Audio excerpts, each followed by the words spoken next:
सबसे पहले भी तो एक निस्संतान जोड़ा जिसको 1 साल हो गया है आपसी संभोग करते हुए बिना किसी प्रोटेक्शन के, उसको बांझपन की समस्या आएगी और उसको एक सही डॉक्टरी सलाह एवं मशवरा ले लेना चाहिए। पर कई जोड़े ऐसे होते हैं जिनको जिनकी मैरिज बहुत लेट होती है, या सेकेंड मैरिज है, या कोई लेडी में पहले प्रॉब्लम आ रही है, या हस्बैंड में प्रॉब्लम आ रही है, तो उनको 1 साल वेट करने की जरूरत नहीं है। उनको उस जल्दी से जल्दी बांझपन की जो समस्या का इलाज करा लेना चाहिए, क्योंकि जितनी उम्र कम होएगी उतना ज्यादा जो प्रेगनेंसी का सक्सेस रेट है वो बढ़ जाता है, और साथ ही जो प्रेगनेंसी के दौरान का टाइम होता है जिसको हम एंटीनेटल पीरियड कहते हैं, उसमें कम कॉम्प्लिकेशंस आएंगी। तो सबसे पहले हम डिस्कस करेंगे कि बांझपन के क्या कारण हो सकते हैं। औरतों में बांझपन के मैं आपको बताती हूँ। आप जैसे ये देख सकते हैं, चार्ट देख सकते हैं, ये है बच्चेदानी पिंक वाली, ये लेडी की ट्यूब्स है जो यहां से जा रही हैं, और ये है अंडकोश जहां से अंडा रिलीज होता है। जो समस्या है वो बच्चेदानी में भी हो सकती है, ट्यूब में भी हो सकती है, एवं अंडेदानी में भी हो सकती है। ट्यूबों का सबसे बड़ा कारण है ट्यूबों का बंद होना। अब जो ट्यूबें क्यों बंद होती हैं, ये एक लेडी में कभी पेल्विक ट्यूबरक्लोसिस है, जैसे उसको नलों की टीबी है, उसके कारण भी ट्यूबें है जो इन्फेक्ट हो सकती है और बंद हो सकती है। या और बहुत है, जैसे किसी को क्रॉनिक इन्फेक्शन है, नलों में दर्द होता है, पानी पड़ता है, वो सारी इन्फेक्शन बच्चेदानी से ट्यूब में जा सकती है और ट्यूब्स बंद हो सकती है। कई और बीमारियां हैं जिसको हम जैसे कहते हैं एंडोमेट्रियोसिस, उसमें भी जो है ट्यूबल एनाटॉमी, जो ट्यूब्स के सारा तरीका मतलब अंडा पकड़ने का होता है, वो सारा इफेक्ट हो जाता है। ये रहे ट्यूबों के कारण, जिसके कारण ट्यूब्स ब्लॉक हो जाती है तो लेडी प्रेग्नेंट नहीं हो सकती। दूसरा है बच्चेदानी की समस्या। अब बच्चेदानी की क्या समस्या है, या तो बच्चेदानी का साइज ही बहुत छोटा है, बच्चेदानी की तय खराब है, बच्चेदानी बच्चा ही नहीं पकड़ सकती, फाइब्रॉइड्स हो सकते हैं, रसौलियां हो सकती है, जहां पे जो बेबी है वो ग्रो करता है वो नहीं ग्रो कर पाता। तीसरा जो कारण है वो है अंडेदानियों की समस्या। आपने देखा होगा बहुत सारी लेडीज ऐसे होती है, जो बहुत सारे हमारे ओपीडी में भी पेशेंट्स आते हैं कि उनके जो है अंडे ठीक नहीं बनते। पेशेंट कहता है या तो अंडा बन ही नहीं रहा, या अंडा बनता है तो अंडा ठीक साइज का नहीं बनता। तो इसके कारण भी जो है बांझपन की समस्या आ सकती है, या अंडेदानियों में रसौलियां भी होती है। और आजकल जैसे हमारा लिविंग स्टाइल है, बहुत सेडेंटरी लाइफ है, हम लोग ज्यादा काम नहीं करते, तो पॉलीसिस्टिक ओवेरियन डिजीज की जो प्रॉब्लम है जिसको हम पीसीओएस कहते हैं, वो भी बहुत ज्यादा हो गई है। लेडीज को थायराइड हो जाता है। मैं एक चीज जरूर मेंशन करना चाहूंगी, बहुत सारे पेशेंट्स ऐसे हैं जो मुझे बोलते हैं कि हमें थायराइड है इसलिए हम बेबी नहीं ले सकते, कि थायराइड की प्रॉब्लम के कारण बेबी नहीं हो रहा। पर ऐसा कुछ नहीं है। अगर किसी को थायराइड की समस्या आ गई, हाइपोथायराइडिज्म है, उसका थायराइड टीएसएच लेवल्स हाई है, वो भी प्रेगनेंसी ले सकती है। सिर्फ थायराइड कंट्रोल करने की बात है, और अगर उसका थायराइड कंट्रोल्ड है तो डेफिनेटली कोई ना कोई और समस्या होगी जिसके कारण वो मां नहीं बन सकती। ट्यूबों में अंडेदानियों में रसौलियां होना, जो खून की भी हो सकती है, पानी की भी रसौलियां हो सकती है, उसके कारण भी बांझपन की समस्या है जो आ सकती है। ये तो थे जो कारण है कि औरतों में, यानी कि वाइफ के जो कारण है। अब आदमियों में क्या कारण हो सकते हैं कि बांझपन की समस्या आए। हमेशा देखा जाता है कि जब भी कपल की मैरिज होती है, कपल आता है, तो सबसे पहले लेडी के टेस्ट कराए जाते हैं। बट मैं हमेशा ये सलाह देना चाहूंगी कि हमें पहले दोनों को, हस्बैंड वाइफ को इन्वेस्टिगेट करना चाहिए। आदमियों को भी, हस्बैंड्स को भी आके अपना सीमन टेस्ट जरूर कराना चाहिए, क्योंकि एक सिंपल सीमन एनालिसिस जो अच्छी लेबोरेटरी में हुआ है उससे हमें बहुत चीजें पता लग सकती है। सीमन शुक्राणुओं की कमी होने, शुक्राणु कम होने, शुक्राणु नील होने, या जो शुक्राणु है वो डेड है, वो बेबी पैदा करने के काबिल नहीं है, उनकी मोर्फोलॉजी ठीक नहीं है। ये सारी चीजें हमें देखनी चाहिए। बहुत सारे केसेस आ गए हैं जिनमें आजकल शुक्राणुओं की कमी हो गई है, क्योंकि इतनी तेज तरार जिंदगी है, स्ट्रेस है, पोल्यूशन है, और बहुत सारा नशा आ गया है, जिनके कारण जो है शुक्राणुओं की मात्रा और शुक्राणुओं की जो मोर्फोलॉजी है वो इफेक्ट हो जाती है, और प्रेगनेंसी होने में प्रॉब्लम है। कुछ कपल्स, लगभग 10 से 15% कपल्स, अराउंड 10% कपल्स ऐसे होते हैं जिनमें कि हर टेस्ट नॉर्मल होता है, पेशेंट फिर भी प्रेग्नेंट नहीं हो पाता। तो इनमें थोड़ा और डीपली टेस्ट करना पड़ता है, जैसे कि एंटीस्पर्म एंटीबॉडीज, हस्बैंड का स्पर्म लेडी का यूट्रस नहीं एक्सेप्ट करता, या यूट्रस में जो है नेचुरल किलर सेल्स की मात्रा है वो ज्यादा हो जाती है, जिसको हम एनके सेल्स कहते हैं, तो ये सारी चीजें जरूर टेस्ट करनी चाहिए ताकि हमें पता लगे कि क्या कारण है। अब ये हमने डिस्कस कर लिया कि सारे कारण क्या है, लेडीज में क्या कारण है, जेंट्स में क्या कारण है। अब एक कपल है जिसको पता है उसकी प्रॉब्लम है, उसकी प्रेगनेंसी नहीं हो रही, तो अब हम डिस्कस करेंगे ट्रीटमेंट्स, क्या क्या सिंपल ट्रीटमेंट्स है। मैं सबसे पहले एक सिंपल ट्रीटमेंट शुरू करूंगी जिसके हस्बैंड में थोड़ी सी शुक्राणुओं की कमी है, वाइफ नॉर्मल है, या वाइफ में बॉर्डर लाइन अंडेदानी की समस्या है, अंडा नहीं बनता, तो ऐसे केसेस में एक सिंपल प्रोसीजर आता है जिसको हम आईयूआई कहते हैं, उससे प्रेगनेंसी की ट्राई हो सकती है। पर मैं एक बात को जरूर मेंशन करना चाहूंगी कि बहुत सारे कपल्स होते हैं वो रिपीटेड साइकिल्स आईयूआई के कराई जाते हैं, 5 साइकिल्स, 6 साइकिल्स, 8 साइकिल्स, पर उनको टाइम नहीं वेस्ट करना चाहिए। अगर एक कपल निस्संतान जोड़ा जो प्रेग्नेंट नहीं हुआ 3 साइकिल्स के आईयूआई के बाद, उसको डेफिनेटली आगे फर्दर लाइन ऑफ ट्रीटमेंट जरूर समझनी चाहिए, क्योंकि अगर आईयूआई से उसने प्रेग्नेंट होना चाहिए तो वो नॉर्मली फर्स्ट 3 साइकिल्स में पेशेंट कंसीव कर जाता है ना। अब हम बात करते हैं आईवीएफ टेक्निक, मतलब कि जिन लेडीज की, हम किस चीज में आईवीएफ करते हैं, क्या न्यू टेक्निक्स आई हैं, हम उस बारे में डिस्कस करना चाहेंगे। सिंपली आईवीएफ क्या होता है, आईवीएफ में जब लेडी की ट्यूब्स ब्लॉक हो जाए, शुक्राणुओं की समस्या हो जाए, या बहुत साल हो जाए शादी हुए, बहुत सारे ट्रीटमेंट्स फेल हो जाए, तो हम आईवीएफ की टेक्निक करते हैं। आईवीएफ में हम एक लेडी के अंडे बनाते हैं, अंडे इंजेक्शंस द्वारा बनाए जाते हैं, लेडी को इंजेक्शंस लगते हैं, 10 से 12 दिन के टीके लगते हैं, और ये टीके बहुत फाइन नीडल से लगते हैं, बहुत ज़्यादा पेनफुल भी नहीं होते।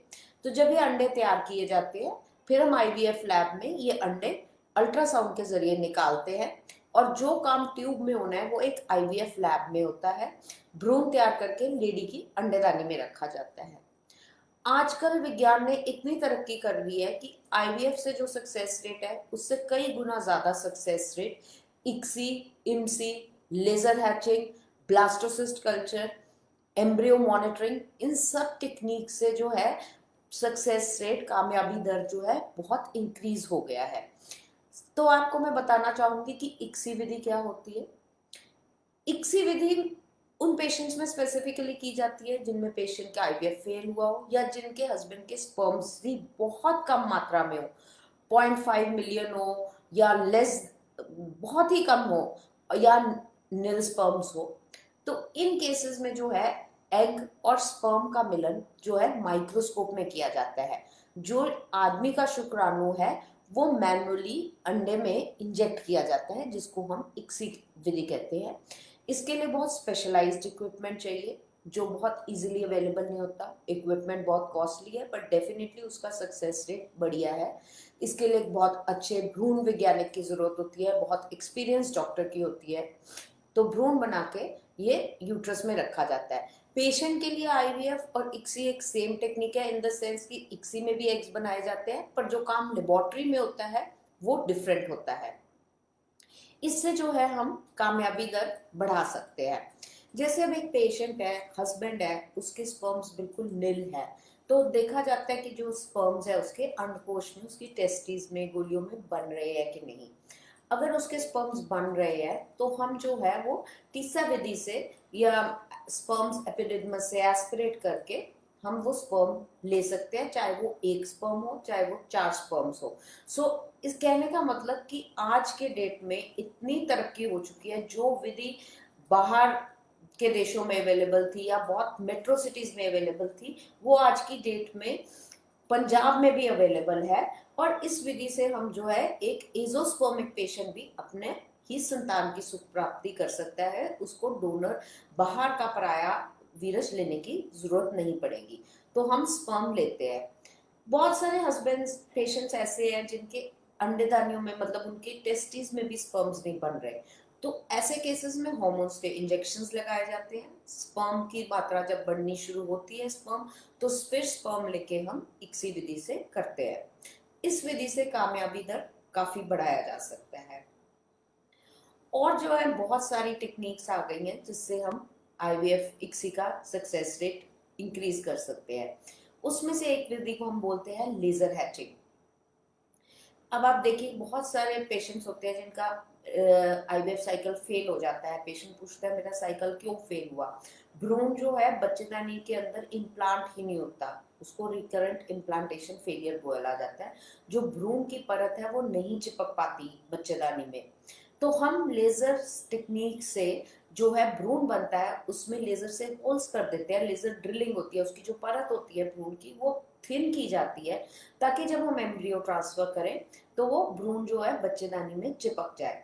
इससे लेजर हैचिंग बोलते हैं कि जो भ्रूण हम अंदर रख रहे हैं वो हैच कर जाए, बच्चा ग्रो करना शुरू कर जाए, इसको बोलते हैं लेजर हैचिंग। नेक्स्ट जो टेक्निक आती है उसको हम बोलते हैं ब्लास्टोसिस्ट कल्चर। अब आप देखो नॉर्मली जो पेशेंट्स आईवीएफ कराते हैं उनमें एम्ब्रियो 4 सेल बना तो वो दूसरे या तीसरे दिन ट्रांसफर किया जाता है 42 आवर्स में। ब्लास्टोसिस्ट कल्चर का मतलब होता है कि जैसे अगर एक लेडी के 4 या 6 एम्ब्रियोस 4 सेल बने हैं तो वो जो है उनमें से एक ही अच्छा एम्ब्रियो बनेगा, एक या दो अच्छे एम्ब्रियो होंगे जिनको हम ब्लास्टोसिस्ट बोलते हैं। वो बेस्ट एम्ब्रियो होता है, वो लास्ट स्टेज ऑफ कल्चर होता है लैब के अंदर, वो हम बना के फिर लेडी के यूट्रस में रखते हैं, उसको बीएल ट्रांसफर यानी कि ब्लास्टोसिस्ट ट्रांसफर कहते हैं, जो कि 5वें दिन किया जाता है।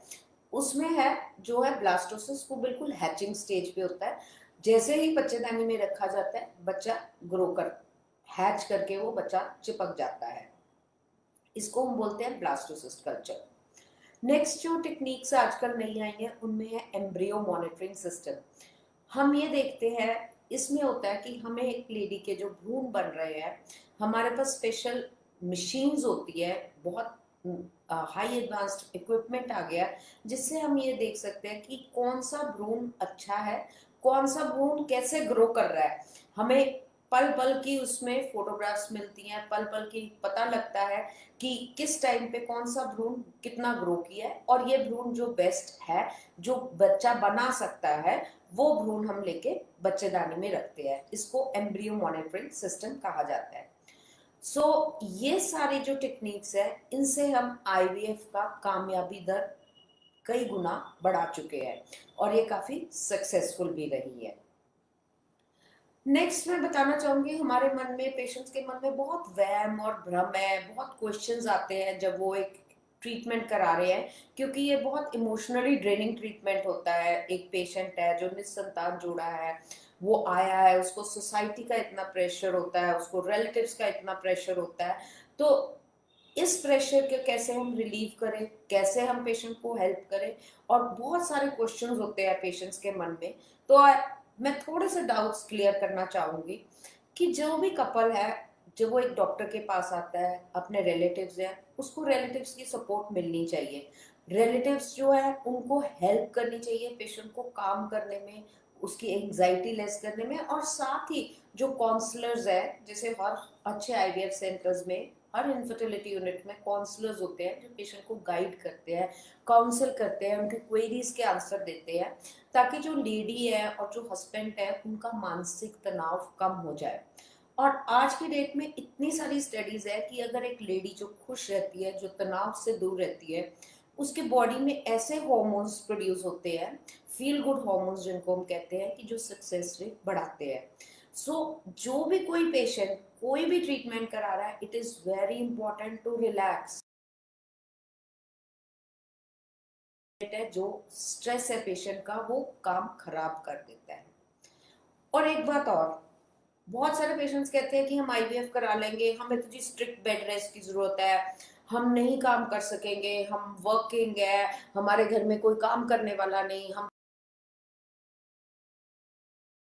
IVF pregnancy is just like a normal pregnancy, IVF ICSI pregnancy, कोई इसमें एबनॉर्मलिटी नहीं है। सिर्फ ये फर्क है कि एक नॉर्मल प्रेगनेंसी से आईवीएफ प्रेगनेंसी पेशेंट के लिए बहुत प्रेशियस प्रेगनेंसी है।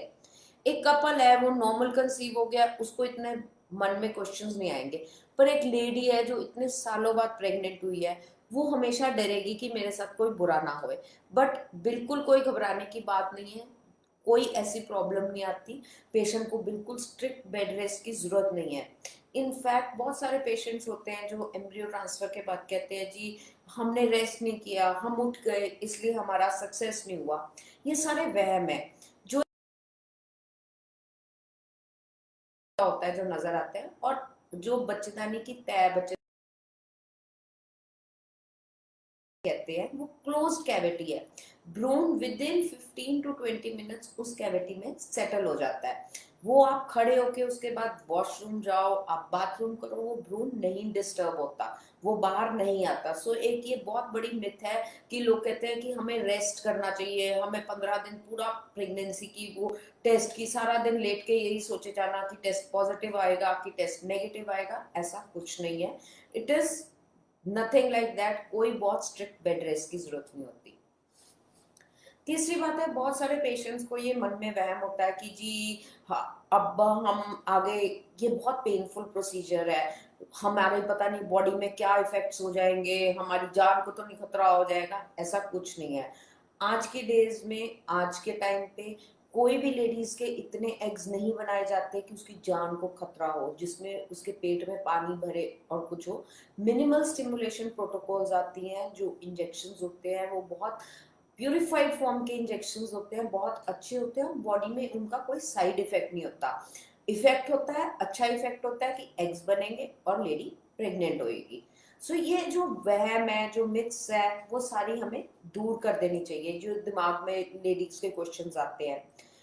और बहुत सारी ऐसे कपल्स हैं जो ये सोचते हैं कि हम वर्किंग है, हमारे पास टाइम नहीं, या किसी का हस्बैंड आर्मी में पोस्टेड है, किसी का हस्बैंड अब्रॉड काम करता है, या पेशेंट बाहर रहते हैं, तो वो सोचते हैं हमारे पास तो टाइम ही नहीं है प्रेगनेंसी का। ऐसा नहीं है। जिनके हस्बैंड्स बहुत बिजी हैं या जो आर्मी में है, उनको कभी हताश नहीं होना चाहिए। उनके हस्बैंड्स की हमारे को सिर्फ एक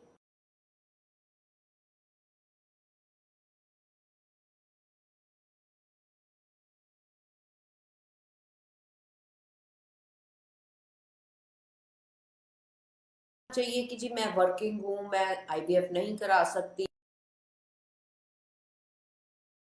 नहीं है, मैं प्रेगनेंसी कब लूंगी। सो इन चीजों में कोई वेट करने की जरूरत नहीं है। हस्बैंड का सीमन हमेशा स्टोर किया जा सकता है। और वाइफ को भी बहुत ज्यादा चक्कर लगाने की जरूरत नहीं होती हॉस्पिटल में। अगर उसने इंजेक्शंस लगाने हैं तो पेशेंट को इंजेक्शंस घर भी दे सकते हैं, पेशेंट खुद भी ले सकता है या और किसी डॉक्टर से भी लगवा सकता है। सो ये वहम और ये जो मिथ्स है पेशेंट्स को अपनी दूर करनी चाहिए, ताकि वो सही टाइम पे सही मशवरा लेके सही इलाज करा सके। अब बहुत सारे नेक्स्ट हम क्वेश्चन करते हैं, कई पेशेंट्स पूछते हैं कि मेरे तो बच्चेदानी बहुत छोटी है, मेरे को पीरियड्स आने ही नहीं शुरू हुए, तो क्या वो लेडीज माँ बन सकती हैं आज की डेट में, कि जिनको कभी पीरियड्स ही नहीं आने शुरू हुए, या जिनके बहुत छोटी बच्चेदानी है, या जिनको प्री मेच्योर मेनोपॉज हो गया। आज की डेट में जो मेनोपॉज का एज है वो दिन पर दिन कम होता जा रहा है। और लोग कहते हैं कि हमारा एएमएच वैल्यू बहुत कम है। मेरे पास बहुत पेशेंट्स आते हैं जो कहते हैं कि हमारी एज तो सिर्फ 32 है और हमारा एएमएच इतना कम है, अब हम बेबी कैसे लेंगे। सो एक मिथ मैं ये जरूर क्लियर करना चाहूंगी कि बहुत हाइप बनाई हुई है हमने एक टेस्ट की कि एएमएच टेस्ट कराना है। खाली एक एएमएच लेवल पे हम लेडी का नहीं डिसाइड कर सकते कि उसका एग बन सकता है कि नहीं। As a doctor I am telling you कि एक एएमएच टेस्ट होता है, उसके अलावा बहुत सारी चीजें देखी जाती है। लेडी का एंट्रल फेलिकल काउंट देखा जाता है, सारे हॉर्मोन्स देखे जाते हैं, फिर हम डिसाइड करते हैं कि लेडी के एग बन सकते हैं कि नहीं बन सकते। एएमएच लेवल एक चीज इंडिकेट करता है कि आपका ओवेरियन रिजर्व कितना है, कि एक लेडी की ओवरीज कब तक फंक्शन करेंगी। अगर कम हो रहा है तो इसका मतलब she is heading towards premature menopause, उसको प्रेगनेंसी ले लेनी चाहिए। सो ये मिथ्स जो है वो है।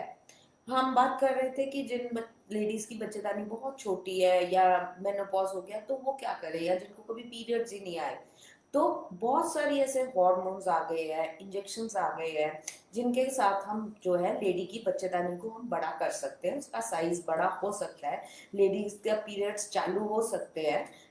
वो जब पीरियड स्टार्ट होंगे तो वो माँ बन सकती है। ठीक है, जिनका अंडा नहीं बन सकता, जिनकी अंडेदानियां बिल्कुल खत्म हो गई हैं, फेल हो गई हैं, उनके लिए अंडा बैंक की विधि आती है, जिससे जो है अंडा बैंक से लिया जाता है। और ये अंडा बहुत हेल्दी होता है, हेल्दी डोनर्स का एग होता है, इसके लिए सारी बीमारियों के लिए भी टेस्टेड होता है। तो लेडी का अंडा लेके हस्बैंड का स्पर्म लेके भ्रूण तैयार करके वो लेडी में ही बेबी कैरी करती है, लेडी खुद ही प्रेगनेंसी कैरी करती है। सो कहने का मतलब ये है कि जो लेडीज सोचती हैं कि अब हमारे पीरियड्स बंद हो गए, हमारे बच्चेदानी बहुत छोटी है, माहवारी नहीं आ रही, हम बेबी नहीं ले सकते, ऐसा कुछ नहीं है। कारण कोई भी हो, प्रेगनेंसी हो सकती है। दूसरी बात हम बात करेंगे कि जब किसी लेडी को जो विट्रिफिकेशन टेक्निक्स है, जिनको हम एम्ब्रियो फ्रीजिंग कहते हैं, वो क्या है। अब आप मान लीजिए एक कपल ने आईवीएफ इक्सी कराया, उसके एम्ब्रियोज बच गए, सपोजिंग उसके 8 एम्ब्रियोज बचे, तो हम 8 बच्चे तो उसके अंदर डालेंगे नहीं, 2 या 1 एम्ब्रियो ट्रांसफर होगा, बाकी जो एम्ब्रियोज है वो फ्रीज किए जाते हैं। इसको हम विट्रिफिकेशन टेक्निक कहते हैं। और ये जो भ्रूण है अनगिनत समय के लिए फ्रीज किए जाते हैं। अगर पेशेंट का फर्स्ट साइकिल में बेबी हो गया तो पेशेंट अपना सेकेंड बेबी वही एम्ब्रियो से ले सकता है। सो ये एक और टेक्निक है जो अच्छे गुड हॉस्पिटल्स में, जो बहुत अच्छे इनफर्टिलिटी यूनिट्स है, वहाँ एम्ब्रियो फ्रीजिंग की टेक्निक अवेलेबल होती है। पेशेंट अपने भ्रूण जो है वो फ्रीज करा देता है और ट्रांसफर जब पेशेंट को चाहिए वो अपना ट्रांसफर करा सकता है। सो जो आईवीएफ की नेक्स्ट साइकिल की आईवीएफ की कॉस्ट है वो सारी कट हो जाती है, इंजेक्शंस नहीं पेशेंट को लगते, तो पेशेंट का जो फाइनेंशियल बर्डन है, इमोशनल बर्डन है, वो काफी कम हो जाता है। सो ये बहुत सारी नई टेक्निक्स है जिनके कारण जो है सक्सेस रेट इंक्रीज हो जाता है और पेशेंट का फाइनेंशियल स्ट्रेस भी दूर हो जाता है। अब रही बात जिनके, जैसे मैं बात कर रही थी कि पेशेंट का जो यूट्रस है उसकी तय ही इतनी कमजोर है, तय अच्छी नहीं बनती, या उसके अंदर नेचुरल किलर सेल्स है कि एम्ब्रियो ग्रो ही नहीं करता। पेशेंट 2 साइकिल कराता है, 3 साइकिल हो जाता है, फिर पेशेंट हताश हो जाता है, सारी होप्स लूज कर जाता है, डिप्रेशन में चला जाता है। पर ऐसा कुछ नहीं है। बहुत सारे इंजेक्शन आ गए हैं, बहुत सारे तरीके आ गए हैं जिनसे हम नेचुरल किलर सेल्स जो है वो बॉडी में कम कर सकते हैं, बच्चेदानी की तय बढ़ा सकते हैं। इनफैक्ट मेरे हॉस्पिटल में इस बात पे हमने स्टडी की थी पेशेंट्स की कि हम पेशेंट की तय कैसे ठीक कर सकते हैं, हम रिपीटेड इम्प्लांटेशन फेलियर को कैसे ठीक कर सकते हैं, और ये मैंने स्टडी इंटरनेशनल लेवल पे भी प्रेजेंट की है, जो कि एक बहुत अच्छी टेक्निक है। सो ये सारी टेक्निक्स के साथ हम जो है आईवीएफ इक्सी का कामयाबी दर बढ़ा सकते हैं। एंड में मैं आपको एक ही संदेश देना चाहूंगी कि ऑलरेडी लाइफ में कोविड का इतना स्ट्रेस है, फाइनेंशियल स्ट्रेस है, पर एक बेऔलाद जोड़े को कभी हताश नहीं होना चाहिए। अगर हिम्मत रखोगे तो डेफिनेटली आप प्रेगनेंसी का जो है सुख, बच्चे का सुख आप ले सकते हो। हताश होके नहीं बैठना चाहिए, किसी भी नशे से, किसी भी बैड हैबिट से दूर रहना चाहिए, और लेडीज को अपनी लाइफ एक्टिव रखनी चाहिए, मतलब मेंटल स्ट्रेस से वो दूर रहे, तो ये सारी चीजें जो है सक्सेस रेट बढ़ा सकती है। और स्पेशली कोविड के टाइम पे पेशेंट को ऐसा नहीं सोचना चाहिए कि अब हम क्या करेंगे, कोविड हो गया, ऐसा कुछ नहीं है। आई थिंक कोविड है, we have to learn to live with this. हमें सारी प्रिकॉशंस लेनी चाहिए, सैनिटाइज करना चाहिए, मास्क लगाने चाहिए जब हम पब्लिक में जा रहे हैं, जब हम किसी से बात कर रहे हैं, और सोशल डिस्टेंसिंग रखनी चाहिए, और जो अपना मेंटल स्ट्रेस है उसको कम करना चाहिए।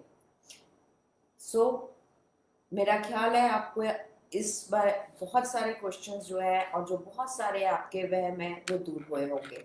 नेक्स्ट टाइम जब हम मिलेंगे तो आप मेरे को और क्वेश्चंस पूछ सकते हो, और जो आपके मन में सवाल है हम उसके बारे में डिस्कस करेंगे। Thank you so much.